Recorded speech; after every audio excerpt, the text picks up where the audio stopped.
देखिए एसआईआर पे supreme court का फैसला आ गया है। एसआईआर यानी कि स्पेशल इंटेंसिव रिवीजन पर हमने आपको खबर बताई थी कि क्या कुछ सुनवाई पर हुआ, क्या कुछ जो है वो सुनवाई के दौरान हुआ, लेकिन ऐसे में एसआईआर पर बड़ा फैसला सुप्रीम कोर्ट ने दे दिया है। देखिए हमने आपको खबर बताया था कि आधार कार्ड को शामिल करने, सबसे पहले तो सुप्रीम कोर्ट ने कहा कि बिल्कुल आधार कार्ड को शामिल किया जाना चाहिए था। तेजस्वी यादव की भी यही राय थी, विपक्षों की भी यही राय थी, लेकिन अब सुप्रीम कोर्ट का बड़ा फैसला हो गया है। और सुप्रीम कोर्ट का फैसला ऐसा होता है कि फाइनल डिसीजन कहा जाता है।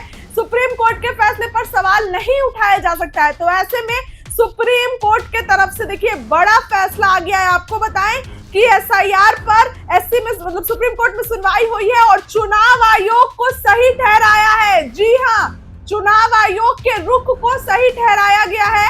वहीं आपको बता दें कि इस पूरे मुद्दे पर अभी अभी बड़ा फैसला आया है। एसआईआर पर सुप्रीम कोर्ट में सुनवाई हुई है, चुनाव आयोग को सही ठहराया गया है, यानी कि विपक्ष की दलीलों को गलत कह दिया गया है। देखिए सुप्रीम कोर्ट के तरफ से तो ये कहा ही गया था ना कि आप लोग पहले तो 65 लाख मतदाताओं का डिटेल दीजिए कि कहां से ये 65 लाख मतदाता का नाम कटा, मृतक क्या क्या है। तेजस्वी ने कहा कि उनको कारण बताओ, नोटिस क्यों नहीं भेजा गया, ये सब चीजें थी। तो ऐसे में सुप्रीम कोर्ट का फैसला आ गया है और आपको बताएं कि अब सुप्रीम कोर्ट के तरफ से जो है वो तमाम चीजें हुई हैं। सुप्रीम कोर्ट के तरफ से जो है अब आधार कार्ड को प्रमाण पत्र नहीं होगा, इसके लिए मना किया गया है। तो आपको बताएं कि चुनाव आयोग को सही ठहराया है सुप्रीम कोर्ट ने, चुनाव आयोग को सही ठहराया है और एसआईआर पर इसी के रुख को, इलेक्शन कमीशन के रुख को भी सही ठहराया गया है। और सुप्रीम कोर्ट ने तमाम बातें कही है। देखिए आपको बताएं एसआईआर पर आज सुनवाई होनी थी और सुबह से इस मुद्दे पर तमाम बातें चल रही थी। तो सबसे बड़ी खबर आपको बता दें कि निर्वाचन आयोग को सही ठहराया गया है और इस तमाम मुद्दे पर सुप्रीम कोर्ट का फैसला आ गया। तो क्या इस फैसले को आखिरी फैसला माना जाए, क्योंकि सर्वोच्च न्यायालय का फैसला आ गया है, फाइनल डिसीजन आ गया है। एसआईआर पर इलेक्शन कमीशन को सही माना है, एसआईआर पर ईसी के रुख को सही ठहराया गया है। वहीं आपको बता दें कि अब इस पूरे मुद्दे पर तमाम बातें चल रही है, अब इस पूरे मुद्दे पर बातचीत अभी भी जारी है।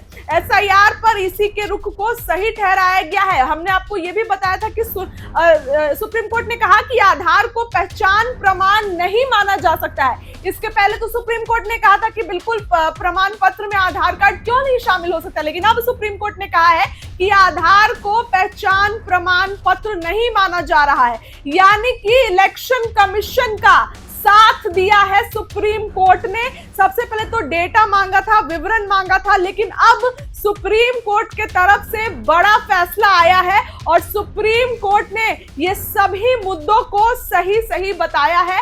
इलेक्शन कमीशन का साथ दिया है सुप्रीम कोर्ट ने। बड़ी खबर बता रहे हैं इस वक्त की सुनवाई हुई, सुनवाई में तमाम तरीके की दलीलें दी गई, याचिकाओं पर फैसला हुआ, याचिकाकर्ताओं पर जो बातचीत हुई, लेकिन अब सुप्रीम कोर्ट ने कहा है कि आधार को प्रमाण पत्र नहीं माना जा सकता है और एक बड़ा फैसला लेते हुए इलेक्शन कमीशन का जो रुख था, उनका जो डिसीजन था, उसको ट्रू बताया है, उसको सही बताया है। अब ऐसे में देखने वाली बात होगी तो क्या विपक्षी दलों के ये सब जो उनका कहा जा रहा था, जो उन लोग के तरफ से मार्च किया जा रहा था, क्या वो सब फेल हो गया? क्योंकि अब तो सुप्रीम कोर्ट का फैसला ही सर्वोच्च न्यायालय का फैसला कहा जाता है। तो ऐसे में तमाम तरीके की चीजें अब सामने आ रही है। फिलहाल तेजस्वी यादव का भी इस पर बयान आया था सुबह सुबह। अब आप बयान सुनिए कि तेजस्वी यादव ने इस पर क्या कहा है। अब देखिए ये बिहार का दुर्भाग्य है और आप देख रहे हैं लगातार जो है कई वोटर्स का जो है नाम जो है कटा हुआ है और कई लोगों के पास डॉक्यूमेंट नहीं है और कितने बिहार के लोग जो है बाहर जो है गए हुए हैं जो बिहार में ही वोट डालते हैं। तो ये तो एक पूरी तरीके से एक षड्यंत्र है भाजपा का और भाजपा इलेक्शन कमीशन को आगे करके अपना काम करवा रहा है। जो काम भाजपा खुद से नहीं कर सकती वही काम जो है इलेक्शन कमीशन से कराया जा रहा है। जरूरत बिहार को स्पेशल पैकेज की थी, स्पेशल स्टेटस की थी, ताकि बिहार जो है आगे बढ़े, बिहार की तरक्की हो। लेकिन जिस हिसाब से एसआईआर कराया जा रहा है, एसआईआर का कोई विरोध नहीं किया है। जो प्रक्रिया जो की गई है उस पे जो है विरोध किया गया है। आप लोगों ने देखा होगा डिप्टी सीएम जो है उन्होंने तो खुद ही इलेक्शन कमीशन पे थोप दिया सारे मामला। वो अपने आप को नापाक समझते हैं, उन्होंने कोई गलती नहीं की, तो गलती किसकी है? यहाँ तो इलेक्शन कमीशन की है, तो उन्होंने सारा जो है इलेक्शन कमीशन पे फोड़ दिया। हालांकि अगर हम प्रेस कॉन्फ्रेंस नहीं करते तो शायद लोगों को भी नहीं पता चलता, ना इन पे कार्रवाई होती। तब नोटिस उनको भेजा गया वो अलग बात है, लेकिन ऐसे कितने उदाहरण हैं, कितने लोग हैं, तो प्रक्रिया पे क्यों नहीं सवाल उठाएगा लोग? अगर एक मतदाता का भी अगर वोट छूट जाएगा तो इससे बड़ा अपराध कुछ नहीं हो सकता। सुनवाई भी है एफआईआर पे। हाँ, इसमें सुनवाई है, लोग अपने पक्ष को जो है रखेंगे, लेकिन कई बार जो है सुप्रीम कोर्ट की बात को ही नहीं मान रही है इलेक्शन कमीशन। कई सलाह दिया, कई बात किया, लेकिन केवल संवैधानिक संस्था होने का दुरुपयोग जो है चुनाव आयोग कर रहा है। वोट अधिकार रैली पे भी निकल रहे हैं आप लोग। हम लोग निकलेंगे, राहुल जी आएंगे, हम लोग साथ में जो है सड़कों पर बिहार में भ्रमण करेंगे, लोगों को जागरूक करेंगे। और भी जो इश्यूज हैं बिहार में, बेरोजगारी का, भ्रष्टाचार का, अपराध का, इन जैसे मसलों को हम लोग जनता के बीच ले जाएंगे।